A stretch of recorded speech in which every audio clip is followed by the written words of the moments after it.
ओम नमः शिवाय। शिव महापुराण रुद्र संहिता पार्वती खंड अध्याय 23वां। इससे पूर्व अध्याय में हमने पढ़ा कि किस प्रकार माँ पार्वती भगवान शिव के लिए तपस्या के लिए गंगोत्री स्थान में जाकर अति उग्र तपस्या करने लगी। आगे की कथा सुनाते हुए ब्रह्मा जी कहते हैं, मुनीश्वर, शिव की प्राप्ति के लिए इस प्रकार तपस्या करती हुई पार्वती के बहुत वर्ष व्यतीत हो गए, तो भी भगवान शिवजी प्रकट नहीं हुए। तब हिमाचल, मैना, मेरु, मंदराचल आदि ने आकर पार्वती को समझाया और भगवान शिव की प्राप्ति को अत्यंत दुष्कर बताया। उनसे यह अनुरोध किया कि तुम तपस्या छोड़कर घर चलो। तब उनकी बात सुनकर पार्वती ने कहा, पिताजी, माताजी तथा मेरे सभी भाइयों, मैंने पहले जो बात कही थी उसे क्या आप लोगों ने भुला दिया है? इस समय भी मेरी जो प्रतिज्ञा है उसे आप लोग सुन लें। जिन्होंने रोष से कामदेव को जलाकर भस्म कर दिया, वे महादेव जी यद्यपि विरक्त हैं, तो भी मैं अपनी तपस्या से उन भक्तवत्सल भगवान शंकर को अवश्य संतुष्ट करूंगी। आप सब लोग प्रसन्नतापूर्वक अपने अपने घर को जाएं। महादेव जी संतुष्ट होंगे ही, इसमें अन्यथा विचार की आवश्यकता नहीं है। जिन्होंने कामदेव को जलाया है, जिन्होंने इस पर्वत के वन को भी जलाकर भस्म कर दिया है, उन भगवान शंकर को मैं केवल तपस्या से यहाँ बुलाऊंगी। महाभागगण, आप ये जान लें कि महान तपोबल से ही भगवान सदाशिव की सेवा सुलभ हो सकती है। यह मैं आप लोगों से सत्य कह रही हूँ। सुमधुर भाषिणी पर्वतराज हिमालय की कुमारी शिवा, माता मेनका, भाई मैनाक, पिता हिमाचल और मंदराचल आदि से यह बात कहकर चुप हो गई। शिवा के ऐसा कहने पर वे चतुर पर्वत, गिरिराज सुमेरु आदि गिरजा की बार बार प्रशंसा करते हुए अत्यंत विस्मित होकर जैसे आए थे वैसे ही लौट गए। उन सबके चले जाने पर सखियों से घिरी हुई पार्वती मन में यथार्थ निश्चय करके पहले से भी अधिक उग्र तपस्या करने लगी। मुनिश्रेष्ठ, देवताओं, असुरों, मनुष्यों और चराचर प्राणियों सहित समस्त त्रिलोकी उस महती तपस्या से संतप्त हो उठी। उस समय समस्त देवता, असुर, यक्ष, किन्नर, चारण, सिद्ध, साध्य, मुनि, विद्याधर, बड़े बड़े नाग, प्रजापति, गुह्यक और अन्य महान महान लोग कष्ट में पड़ गए, परंतु इसका कोई कारण उनकी समझ न आया। तब इंद्र आदि सब देवताएं मिलकर गुरु बृहस्पति से सलाह लेकर बड़ी विहलता के साथ सुमेरु पर्वत पर विधाता की शरण में आए। उस समय उनके सारे अंग तप्त हो रहे थे।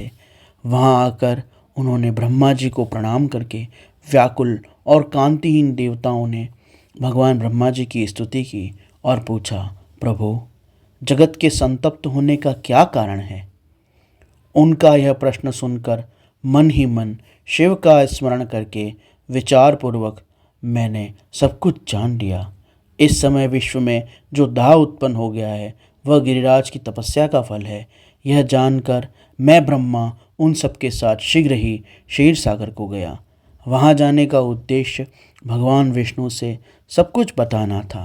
वहाँ पहुंचकर मैंने देखा भगवान श्रीहरि सुखद आसन पर विराजमान हैं। देवताओं के साथ मैंने हाथ जोड़कर प्रणाम पूर्वक उनकी स्तुति की और कहा, महाविष्णु, तपस्या में लगी हुई पार्वती के परम उग्र से संतप्त हो हम सब देवता लोग आपकी शरण में आए हैं। आप हमें बचाइए। हम सब देवताओं की यह बात सुनकर शेष शैया पर बैठे हुए भगवान लक्ष्मीपति बोले। श्री विष्णु जी ने कहा, देवताओं, मैंने पार्वती जी की तपस्या का कारण जान लिया है, अतः तुम लोगों के साथ अब मैं परमेश्वर शिव के समीप चलता हूँ। हम सब लोग मिलकर यह प्रार्थना करेंगे कि वे गिरिजा को ब्याह कर अपने यहाँ लावें। हे देवताओं, इस समय समस्त संसार के कल्याण के लिए भगवान शिव से शिवा के पाणी ग्रहण के लिए अनुरोध करना है। देवादिदेव पिनाक पाणी भगवान शिव शिवा को वर देने के लिए जैसे भी उनके आश्रम पर जाएं, इस समय हमें वैसा प्रयत्न करना है। अतः परम मंगलमय महाप्रभु रुद्र जहाँ उग्र तपस्या में लगे हुए हैं, वहीं हम सब लोग को चलना चाहिए। भगवान विष्णु की यह बात सुनकर समस्त देवता भगवान शिव से उनके क्रोध और जलाने के लिए उद्यत रहने वाले हठी स्वभाव से भयभीत होकर बोले। देवताओं ने कहा, भगवान, जो महाभयंकर कालाग्नि के समान दीप्तिमान और भयानक नेत्रों से युक्त हैं, उन रोष से भरे हुए महाप्रभु रुद्र के पास हम लोग नहीं जा सकेंगे, क्योंकि जैसे पहले उन्होंने कुपित हो दुर्जय काम को भी जला दिया था, उसी प्रकार वे हमें भी जब्त कर डालेंगे, इसमें संशय नहीं। मुने, इंद्र आदि देवताओं की बात सुनकर लक्ष्मीपति श्रीहरि ने उन सबको सांत्वना देते हुए कहा। श्रीहरि बोले, हे देवताओं, तुम सब लोग प्रेम और आदर के साथ मेरी बात सुनो। भगवान शिव देवताओं के स्वामी तथा उनके भय का नाश करने वाले हैं। वह तुम्हें दग्ध नहीं करेंगे। तुम सब लोग बड़े चतुर हो, अतः तुम्हें शंभु को कल्याणकारी मानकर हमारे साथ सबके उत्तम प्रभु उन महादेव जी की शरण में चलना चाहिए। भगवान शिव पुराण पुरुष, सर्वेश्वर, वर्णीय, परात्पर, तपस्वी और परमात्मा स्वरूप हैं, अतः हमें उनकी शरण में अवश्य चलना चाहिए। भगवान श्री विष्णु के ऐसा कहने पर सब देवता उनके साथ पिनाकपाणी शिव का दर्शन करने के लिए गए। मार्ग में पार्वती का आश्रम पहले पड़ता था, अतः उन गिरिराज नंदिनी की तपस्या देखने के लिए विष्णु आदि सब देवता कौतूहल पूर्वक उनके आश्रम पर गए।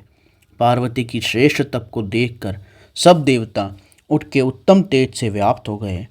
उन्होंने तपस्या में लगी हुई उन तेजोमय जगदम्बा को नमस्कार किया और साक्षात सिद्धि स्वरूपा शिवा देवी के तप की प्रशंसा करते हुए वे देवता उस स्थान पर गए जहाँ भगवान वृषभध्वज विराजमान थे।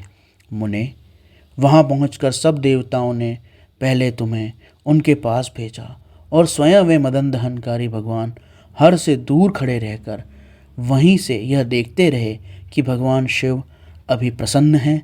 नारद, तुम तो सदा निर्भय रहने वाले हो और भगवान शिव के भक्त हो, अतः तुमने भगवान शिव के स्थान पर जाकर और ये देखा कि भगवान शिव प्रसन्न हैं।